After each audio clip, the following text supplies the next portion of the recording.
Coach Tony, Risling Podium Performance, and today is leg day. So I'll be continuing this onto this last week of the 2-week cycle of the 6 to 8 reps with no pause on the squats. If you like this type of content, please take a moment to like this video, subscribe to the channel, and leave a comment below. This past weekend was the Canadian National Track and Field Championships. If you didn't get to see any of it, you missed out on some incredible performances, including a new Canadian men's junior, so U20 record in the 100 meter, as well as a new championship record by Canadian 4x1 Olympic gold medalist, Jerome Blake. Many other athletes were punching their tickets to the Tokyo World Championships, which start in about 6 weeks' time, so you'll be able to cheer them on TV in about 6 weeks. Now, into today's workout, I'll be primarily focusing on the squat and the glute ham raise with it. I'll give some commentary on what's going on as I'm doing it. I'm aiming to add weight over last week. I believe the top set last week was 285, so I'm hoping that I'm able to go up from there into the warm-up. Okay, so here's the first warm-up set, just side by side of in running shoes, empty bar and 155. See how they look basically the same between the two? That's the main focus here. And then in lifting shoes, 155 and 225, you'll notice, okay, the speed of 225 is much less than 155, but it's still moving relatively pretty easy overall for me. And now our first working set, I started off with 280 as the first working set. I was noticing my lower back on the right side was feeling really jammed up and tight. It's been feeling like that since Sunday night. But yeah, like the rep wasn't necessarily feeling all that heavy through the legs, but I was really feeling it here through the abdomen and in that spot that I just mentioned. And it just felt really weird on the 5th set, so I just stopped there for on the first set. Then right into the glute ham raises. The weird thing is, with the glute ham raises, it actually almost seemed like it loosened up my back and kind of woke me the fuck up, because everything just wasn't really feeling all that great right from the moment I woke up today right through to my workout. So the glute ham raise kind of was like, oh crap, time to actually wake up and lift. So 6 reps here with an added 10 pounds. And then we go into the squats again. Just kept it on the second set at 280 pounds. If you watch here, yeah, I was tentative going down on the first one. And then I felt a little, like a good one of those like release type clicks that you might feel.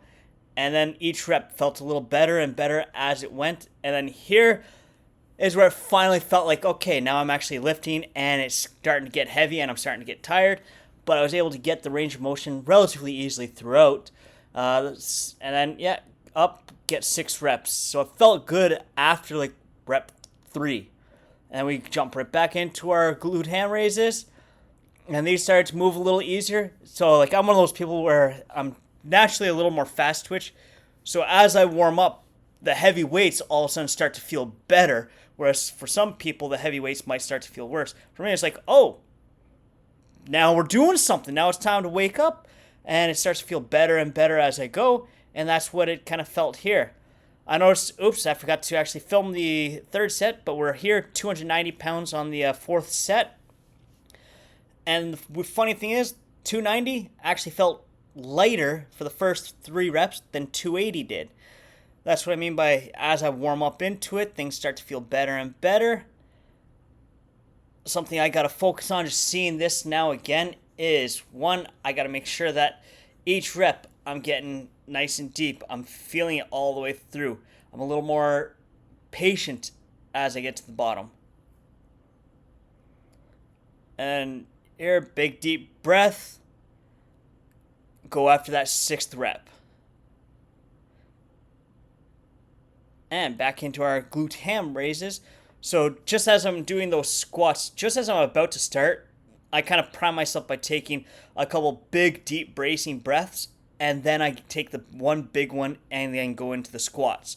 That's just something I personally do. I've noticed it helps me kind of cue in and get my core nice and braced so that my spine stays in a nice stable position. The glute ham raises, just cook the hamstrings. We go into our volume set on the squats.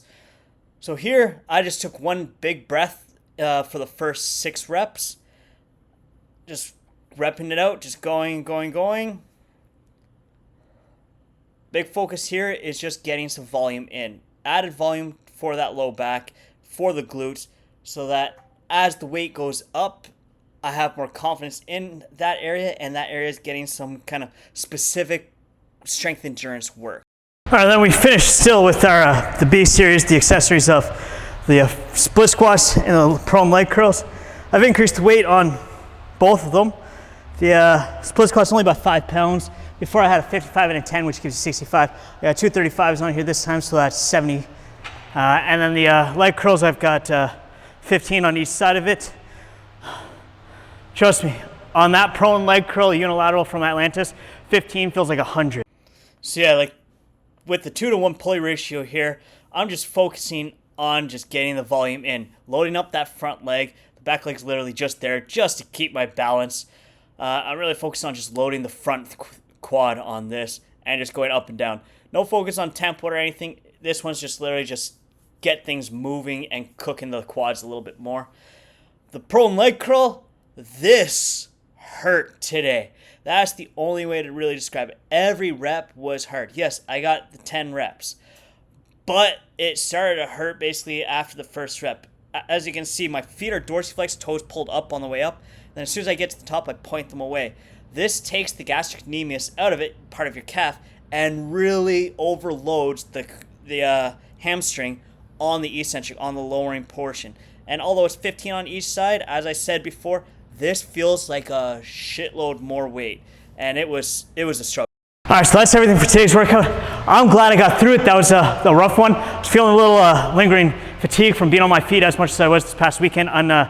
Originally unscheduled a bit, but my post-workout is going to be my usual leg workout shake. It's going to be 2 scoops of ATP Labs grass-fed whey, still a half scoop of their greens and reds whole food mix, as well as 5 grams of creatine monohydrate from Clean Athlete. If you want to get high quality and great value supplements, go to the description of the link below for atplabs.com and use code RISLING10 to get 10% off your order from them, which is good in both Canada and the US.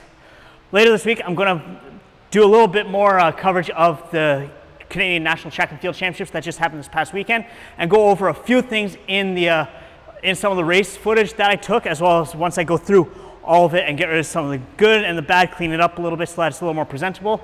So I'll put that out with some breakdown of technical cues and whatnot that you see in a race. And that's going to go into another video that also has to do with why is it we noticed that high school kids, and there's this thing called trackflation happening.